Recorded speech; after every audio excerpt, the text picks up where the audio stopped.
In recent years, the advancement and use of game engines have grown exponentially. Originally designed for making video games, game engines such as the Unreal Engine have seen an increasing adoption by multiple different industries as a graphics production tool.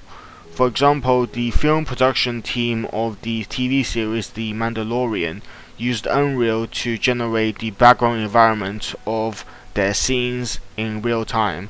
Famous American rapper Travis Scott has even done entire virtual music concerts inside of Fortnite, which is a video game that's created using the Unreal Engine.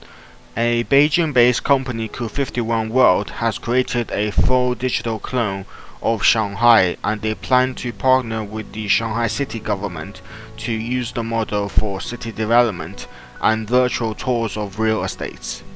As we can see, game engines have an immense ability to produce realistic and immersive virtual counterparts to real-life items and environments. However, designing and creating the models is a complex task and requires time and expertise from the developers to accomplish. But what if the bulk of this task can be done by the computer itself? What if technologies such as artificial intelligence can be used to achieve the automation of environment generation inside of game engines? Well, this is where my project comes in. I have created a system within the Unreal Engine which uses artificial intelligence to automatically generate urban environments. Let's see how it works. The AI generator which I created is a system that runs within the Unreal Engine. The user is asked what would they like to create.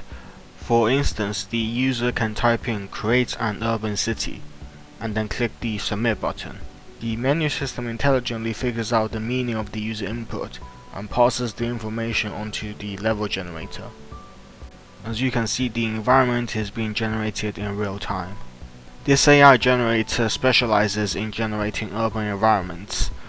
A different urban environment is generated every time you run the generator.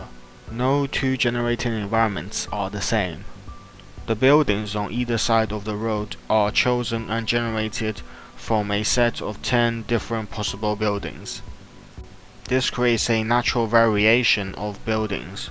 The items that are present on the road are also variable.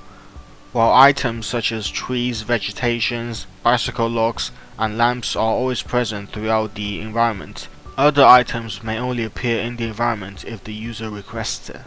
For example, the generator will only add items such as benches, water fountains, cafe tables, or rubbish bins into the environment if the user specifically requests it during the start menu. The trees use a dynamic leaf system which allows the natural falling of leaves during runtime. The outer areas of the generator level uses a 2-lane road system, whereas the inner parts of the level uses a 4-lane road system.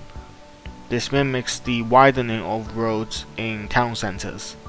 Traffic lights and zebra crossings are present at road crossings. All in all, these features enable my system to create a natural and realistic environment without any direct input from the user's side. Let's test out another environment.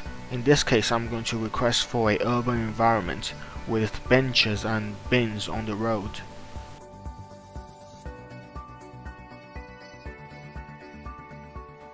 Here we see the presence of benches and rubbish bins laid throughout the map. These bins and benches are only generated in the map because we asked for them during the menu stage.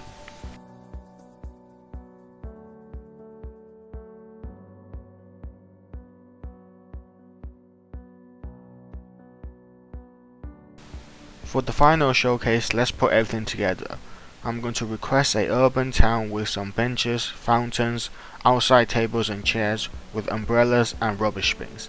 Let's see everything together on the level. Virtual environment levels are getting more complicated than ever. With this higher level of complexity comes a higher difficulty in development. The system which I have created in this project aims to reduce that difficulty. Whether it is to make the lives of seasoned level designers easier, or to make level designing more accessible to newcomers. This type of system will be an important tool in the growing field of computer graphics and game engines. That's the end of my project showcase. Thank you for watching and listening.